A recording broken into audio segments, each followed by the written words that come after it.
प्रयत्न तर आपण बघितलं असेल अनेक दिवसापासून आहे आणि दोन्ही राष्ट्रवादीमधले नेते हे रक्ताच्या नात्यामध्ये आहे। जर ते एकत्र येत असतील तर भारतीय जनता पार्टीचा यावर काही आक्षेप असण्याचं कारणच नाही आहे।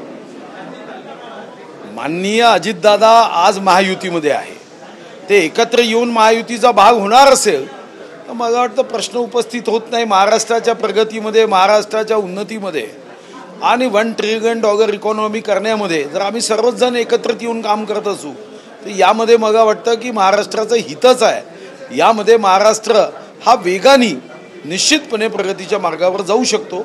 निर्णय जो आहे तो त्यांनी घ्यायचा आहे। पण भाऊ, त्यांनी असं म्हणलेलं आहे की सुप्रिया सुळे आणि अजित पवार हे दोघं बसूनच एकत्र निर्णय घेतील। हो, मग शेवटी बहीण भाऊ आहेत, त्यांनी निर्णय घ्यायला अडचण काय? ते दोघे एकत्र येतील आणि निर्णय करतील। महाराष्ट्राचं हित होत असेल तर त्यांनी एकत्र यायला अडचण, आमचा आक्षेप नाही। दुसरी महत्त्वाची गोष्ट म्हणजे राज ठाकरे यांनी या एअर स्ट्राईक संदर्भात पुन्हा एकदा विरोधात वक्तव्य केलेलं आहे। इकडे शरद पवार सारखे नेते कुठेतरी कौतुक करत असताना, ओवेसी कौतुक करत असताना राज ठाकरेंनी मात्र वेगळी भूमिका घेतलेली आहे। मला वाटतं की या देशातला कोणत्याही पक्षाचा नेता असेल की कार्यकर्ता, वरिष्ठ असेल की कनिष्ठ, किती मोठ्या पदावर आहे की छोट्या पदावर आहे, पण देशाच्या आर्मीच्या संदर्भात बोलताना तारतम्य असणं किंवा अप्रत्यक्षपणे आपण राजकारणावर टीका करत असताना सैनिकांच्या कृतीबद्दल, त्यांच्या पराक्रमाबद्दल प्रश्नचिन्ह निर्माण होईल, मला वाटतं असं वक्तव्य कोणीही करता कामा नये। आज देशाच्या स्वातंत्र्यानंतर जेव्हा जेव्हा अशी युद्धजन्य परिस्थिती होती तेव्हा सर्व राजकीय पक्षांनी एकत्र येऊन आपसातल्या वैचारिक मतभेदाच्या बाहेर जाऊन सैन्याला पाठिंबा दिला। आपण बघितलं असेल स्वतः काँग्रेसच्या अध्यक्षांनी सुद्धा सैन्याचं अभिनंदन केलं। नागपूर ग्रामीणमधलं एक प्रकरण समोर आलेलं आहे। या संदर्भात गुन्हा देखील दाखल झालेला आहे की सरपंचांनी ग्रामपंचायत सदस्यांना हाताशी घेऊन मोठ्या प्रमाणामध्ये गैरव्यवहार केलेले आहेत। जमिनीच्या नोंदी देखील बदललेल्या आहेत आणि यामध्ये काँग्रेसशी संबंधित पदाधिकारी दिसून येत आहेत। नाही, कडक कारवाई करण्यापासून मला वाटतं की याला दुसरा उपाय नाही। काही ठिकाणी असे प्रकरण होतात आणि अशा प्रकरणामध्ये एक गोष्ट मात्र जी उणीव आहे की यानंतर होणारी कारवाई ही इतक्या संथ गतीने होते की कासवानी सुद्धा आत्महत्या करावी अशा पद्धतीने ही कारवाई होते। याच्यामध्ये काय कायद्यात बदल केला पाहिजे।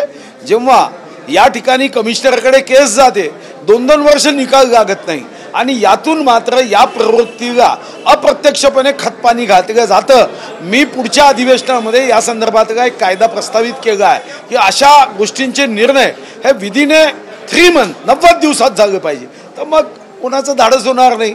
अनेकदा 5 वर्ष निर्णय होत नाही, 5 वर्षानंतर कालमर्यादा संपून जाते, लोकप्रतिनिधीचा कालावधी संपतो आणि मग त्याचा फारसा उपयोग होतो।